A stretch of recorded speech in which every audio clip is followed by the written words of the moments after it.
Après la mort d'une femme le week-end dernier tombée sous les coups de son compagnon, plusieurs associations appelaient hier à un rassemblement pour lui rendre un dernier hommage et dénoncer les violences faites aux femmes.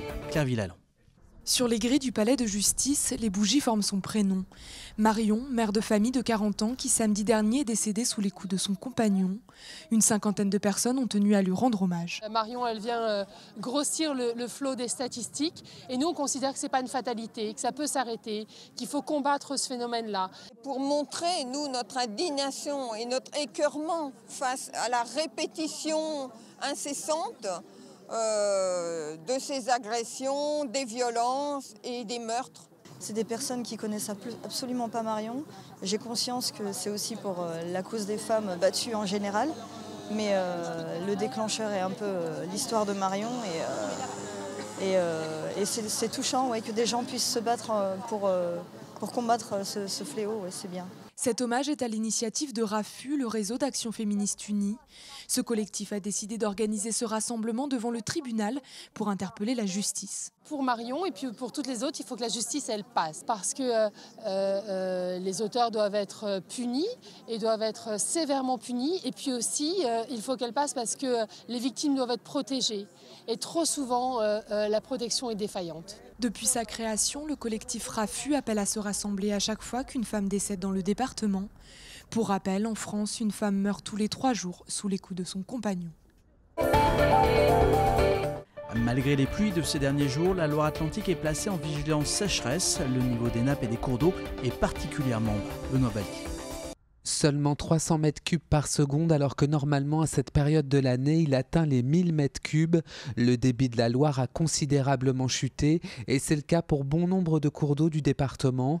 La faute à un épisode de sécheresse qui dure depuis plusieurs mois. Il ne pleut pas assez en Loire-Atlantique. Pour autant, le préfet n'a pas pris d'arrêté pour limiter les usages de l'eau.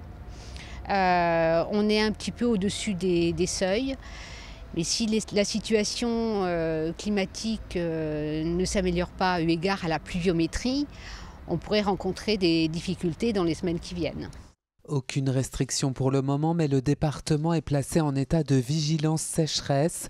Concrètement, la préfecture souhaite alerter chacun pour éviter tout gaspillage. Quelques conseils classiques comme éviter les bains, traquer les fuites et privilégier l'arrosage le soir ou le matin. Mais aucun épisode pluvieux n'étant annoncé pour les prochains jours, les mesures pourraient être renforcées.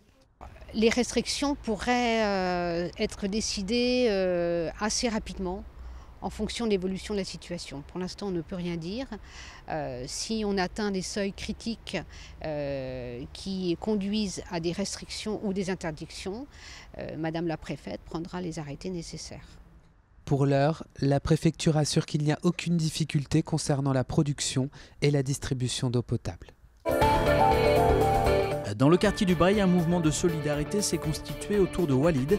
Commerçants et habitants viennent en aide à la famille du petit garçon atteint de déficits cérébraux et physiques. Claire Villalon. C'est une petite tirelire pour donner de l'espoir.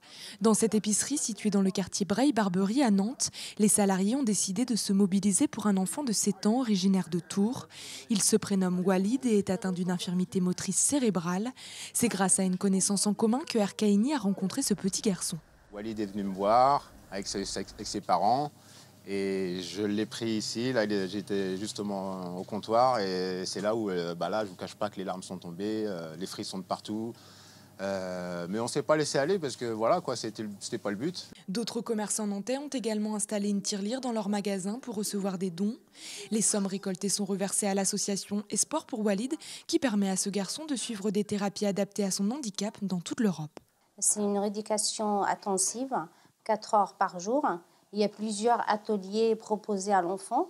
Ils proposent de la piscine, ils proposent de la kiné. Des séances de rééducation qui permettent à Walid de faire d'énormes progrès. De pouvoir marcher et de pouvoir jouer avec les autres. Il a progressé en langage, il a progressé au niveau d'autonomie.